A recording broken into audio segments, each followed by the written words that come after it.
अस्सलाम वालेकुम दोस्तों, मैं हूं नासिर अली और आप देख रहे हैं मेरा यूट्यूब चैनल। सीमा केस के हवाले कुछ अपडेट्स हैं। कल हिंदुस्तान के अंदर तमाम सनातनी लोगों ने एक त्यौहार था, दिवाली का त्यौहार मनाया है। सीमा ने भी वो त्यौहार बड़े जोशो खरोश से मनाया, लेकिन सीमा को लग रहा है कि वो हिंदुस्तान के अंदर हिंदुस्तान की नागरिकता मिल चुकी है, हिंदुस्तान के अंदर वो नेशनलिटी पा चुकी है। वो पूरी तरह से उसको कोई फर्क नहीं पड़ रहा। वो चाटुकार लोग जो उसका साथ दे रहे हैं, वो चाटुकार लोग जो उसको बस वहां पर नेशनलिटी देने के लिए अपना रोल अदा कर रहे हैं। सीमा के साथ उनका राब्ता क्यों है, सीमा उनके साथ क्यों बैठ रही है, क्यों उनकी बात को सुनकर वो हिंदुस्तान के खिलाफ, हिंदुस्तानियों के खिलाफ बात कर रही है? क्योंकि उसने मुसलसल पूरे 1 साल 8 माह के अंदर जहर उगलने के अलावा सिर्फ कुछ भी नहीं किया।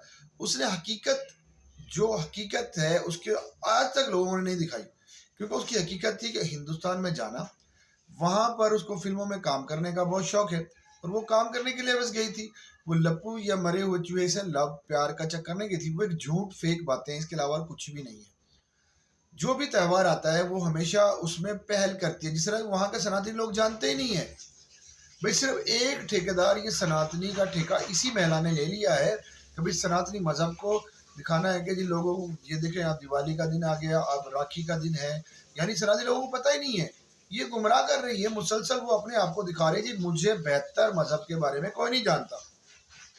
सीमा ने इस पूरे तरह से तमाम किरदार के अंदर, तमाम 1 साल 8 माह के अंदर मुसलसल जहर उगलने के सिवाय कुछ भी नहीं किया, जबकि वो धर्म के, हिंदू जो भी सनातनी लोगों के धर्म के मुतालिक कुछ भी नहीं जानती।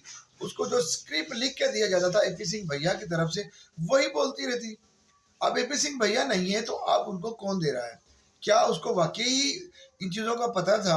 सोचने वाली बात ये, सिर्फ ये ढकोसले हैं, झूठ बोल रही है। जिस तरह से आप जानते हैं, हमने पहले भी आपको बताया था कि जब ये अपनी बहन से, रीमा से व्हाट्सएप पे बात करती है तो ये कहती है कि मैं फंसी हुई हूँ, मैं मीडिया के सामने आके जो जहर उगलती हूँ हकीकत में नहीं है, मैं मुसलमान हूँ, मेरे बच्चे भी मुसलमान हैं, मैं धर्म के, मैंने धर्म चेंज नहीं किया, मजहब चेंज नहीं किया, वो सब मैं मीडिया के सामने बोलती हूँ, क्योंकि अगर मैं ऐसा नहीं करूँगी तो मुझे यहाँ नहीं रहने दिया जाएगा, मुझे यहाँ से परेशान किया जाएगा, मेरे बच्चों को बंदी बनाया गया है। तो इसमें हकीकत क्या है ये तो आने वाला वक्त बताएगा। लेकिन दोस्तों यहाँ पर सीमा ने जिस तरह से जहर उगल रही थी, अब नित्तरपाल फैमिली को भी इन्वॉल्व कर लिया है। नित्तरपाल एक सादा सा इंसान था, उसको ये ऊंच नीच चीज़ें नहीं पता थी, और वो ना तो कोई वीडियो बनाता था ना वीडियो पे आता था, उसको इन चीज़ों को पता ही नहीं था। लेकिन उनके घर वालों को इस्तेमाल कर रही है, क्योंकि सीमा खुद तो जेल जाएगी ही जाएगी। एपी सिंह ने भगाया फंसाया है सीमा हैदर को, और सीमा फंसा रही है नित्तरपाल फैमिली को, क्योंकि अगर किसी वजह से कानूनी शिकंजा सीमा के द्वारे सीमा को अरेस्ट करता है तो वो ये कहेगी कि भाई मेरे अलावा नित्तरपाल की पूरी पूरी फैमिली मुलव्वस है, उसकी बहू मुलव्वस है, उसकी बीवी मुलव्वस है, उसके बेटे मुलव्वस है, उसकी बेटी मुलव्वस है। अंजलि जो उनकी बहू है बड़ी, वो जहर उगल रही है वो गुलाम हैदर के, मोहम्मद मलिक साहब के खिलाफ, और उसके सिर्फ उसके उसको बोलना तक नहीं आता, लेकिन वो बेताशा जनाब जहर उगल रही है। मुसलसल तमाम लोग जो मुसलसल, चाहे लप्पू की ममा हो, चाहे लप्पू का फादर हो, चाहे उसका दादा हो, मुसलसल जहर उगल रहा है। और इसको उन लोगों को ये लग रहा है कि बस ये काम करने से ये सीमा हैदर डिपोर्ट नहीं होगी, इसको जेल नहीं होगी, लोग इसका पीछा छोड़ देंगे। तो उनकी गलत फहमी है, वो किसी गलतफहमी में रह रहे हैं। लेकिन सीमा हैदर पूरी कामयाब हो चुकी है उनको फंसाने में। सीमा हैदर उनको फंसा रही है। जैसे आप जानते हैं उनकी हम चाची थी, उसको फंसाया, उसके खिलाफ शिकंजा तेज करवा दिया, उसको यहाँ सुना है कि वहां पर अरेस्ट भी किया गया था, जो उसको अरेस्ट भी करके ले गई थी पुलिस, उनको फंसा दिया। जब हमने बाबू भाई उसका खामिद का नाम है, तो वो बार बार अरशद जो हमारे एंकर हैं सचबार टीवी के, वो उनकी पूंगी बजाते रहते हैं, वो जिस तरह से उनको एक्सपोज करते हैं, कभी उनके बच्चों के बात करते हैं, कभी वो गाली गलौज उतर आए थे। फिर उन्होंने कहा भाई आप हमें बचा लो, आखिर उनका यही था पपीता रानी जी का कि भाई हमें बचाओ, किसी तरीके से हम बचना चाहते हैं। तो उसमें भी ये जो भी लोग इसके साथ आते हैं सीमा हैदर के, उनको सबको सबको फंसाती है। इसके अलावा ऐसा कोई भी नहीं है, क्योंकि वो कहती है मैं अकेली क्यों जेल जाऊंगी, कल को ये लोग भी मेरे साथ जेल होंगे, क्योंकि जब अगर ये लोग जेल में जाएंगे तो उसको आसानी से वहां से बेल मिलने में सहूलत मिल जाएगी। इसी वजह से मुसलसल उसकी कोशिश है कि मैं जो काम करूंगी, मीडिया पे मेरा नाम आ रहा है, क्योंकि मोहम्मद मलिक साहब ने यूट्यूब चैनल चलाने की वजह से इसके ऊपर केस कराया हुआ है। उस केस को से बचने के लिए इसने उन लोगों को इन्वॉल्व कर लिया कि भाई मैं तो चैनल चला ही नहीं रही थी, चैनल चला रहे थे नतरपाल, सचिन और उनकी भाभी, उनकी मम्मा, ये लोग चैनल चला रहे थे, मैं उनके साथ बैठे करती थी। ये गुमराह कर रही है, कोर्ट को भी गुमराह कर रही है, क्योंकि ये तमाम चीज सबूत के तौर पर कोर्ट में पेश किए जाएंगे। मोहम्मद मलिक साहब ने बच्चों को केस लगाया हुआ था, बच्चों का धर्म चेंज कराया अनलीगल तरीके से, यानी किसी भी मानर बच्चे का आप धर्म चेंज नहीं करा सकते, वो जिस मजहब में उसी मजहब में वो रहेगा। लेकिन इसमें एपी सिंह भैया ने तमाम लोगों को बुलाया और वहां पर एक पंडित जी को बुलाया, उन्होंने इसको धर्म चेंज करा दिया बच्चों का, जो अनलीगल और गैर कानूनी है। कोर्ट ने बाकायदा तौर पर उसके हवाले से कोर्ट ने एक नोटिस जारी किया था एपी सिंह को, सिचन को, लप्पू को और एपी सिंह को और जनाब सीमा को कि कोर्ट में आए और अपना जवाब दें कि आपने क्यों माइनर बच्चों का धर्म चेंज कराया, क्या जरूरत पड़ गई थी। तो इसी वजह से को आज मोहम्मद मलिक साहब को एक और कामयाबी मिली है।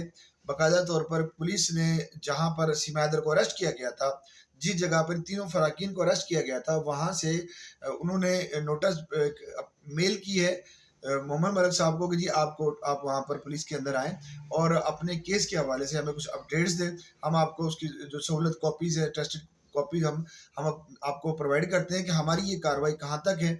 और कोर्ट जहाँ पर उसको पुलिस स्टेशन ने, एसएचओ ने और वहाँ के एसपी ने उसको बुलाया है बाकायदा तौर पर। और ये तमाम मोहम्मद मलिक साहब ये तमाम कामयाबी कहता है जी मेरी नहीं है, तमाम उन लोगों की हैं जो इसमें चाहे यूट्यूब के जरिए जुड़ा हो, चाहे कमेंट्स के जरिए जुड़ा हो, चाहे लाइक करने की वजह से जुड़ा हो, चाहे अपनी भावनाओं की वजह से जुड़ा हो। ये उन लोगों की कामयाबी है कि आहिस्ता आहिस्ता जो केस है वो सॉल्व की तरफ जा रहा है। को वही पुलिस वाले जो कल को मोहम्मद मलिक साहब की बात को भी नहीं सुन रहे थे, उन्होंने बाकायदा उसको मेल की है कि जी आप आए और इस केस के हवाले से हमारे से डिटेल्स ले और हम आपको प्रोवाइड करेंगे जो जो उन्होंने इसमें केस में कार्रवाई की है, वो तमाम चीज़ हम आपको प्रोवाइड करेंगे ताकि आप कोर्ट के अंदर अपना मौक़िफ़ रख सकें। तो दोस्तों यहाँ पर गुलाम हैदर के लिए ये खुशखबरी तमाम उन यूट्यूबर्स का मोहम्मद मलिक साहब ने शुक्रिया अदा किया। और कल जिस तरह से सनातनी लोगों ने दिवाली का दिन मनाया और उसमें सीमा ने मनाया और वो नित्रपाल को पूरी तरह से इस्तेमाल करा रहे थे, नित्रपाल को किस तरह से लाया गया और वो उसको एक पौवा पिला दिया, अब वो जहर उगलना शुरू हो गया, उसको ये पता ही नहीं चल रहा कि वो खुद ही फंस रहा है अपने सीमा हैदर के जाल के अंदर। ठीक है, नित्रपाल थोड़ा सा आता था वीडियो पे, एक साइड पे हो जाता था, लेकिन अब वो मुसलसल 2-3 रोज से जहर उगल रहा है। वो जनाब शेर व शायरी कर रहा है और पूरी तरह से उसकी वाट लगाने वाली है, उसको भी जेल करवाने वाली है सीमा हैदर। जो अपने माँ बाप, अपने बहन भाइयों की नहीं हुई, उसको सचिन लप्पू की फैमिली से कोई गर्ज नहीं है। सिर्फ देखिए यहाँ पर उसने गुलाम हैदर की पूरी फैमिली को डिसऑयर कर दिया था, वो तमाम की फैमिली को परेशान करके रखा हुआ था। वो किसी के भी अपने साथ रहना पसंद नहीं करती थी। लप्पू की फैमिली को इस वजह से उसने रखा हुआ है कि वहां पर वो मजबूर है, वो फंसी हुई है, उसके पास रास्ता नहीं है। इसलिए वो लप्पू की मम्मा को आवाज देती है कि भाई कितनी आदरणीय बहू है, ये तो कितनी रिस्पेक्ट करती है औरतों की, कितनी माँ की रिस्पेक्ट करती है, ये दिखाना चाहती है सिर्फ उन चाटुकार लोगों को। जबकि जो लोग इसकी हकीकत जानते हैं वो कभी भी इसकी बात को नहीं सुनेंगे। यहाँ पर यही है, कुछ लोग हैं जो अभी भी मुसलसल उसके साथ चाटुकार बने हुए हैं। दोस्तों अगले वीडियो में बताएंगे कि आपके साथ सीमा हैदर के साथ होने वाला क्या जा रहा है। तो इंशाल्लाह वीडियो में दोबारा बने रहें और अपने इस लाइक करें, सब्सक्राइब जरूर कीजिएगा। फिर मिलते हैं दोबारा नई वीडियो, तब मुझे इजाजत दीजिए। अल्लाह हाफिज़।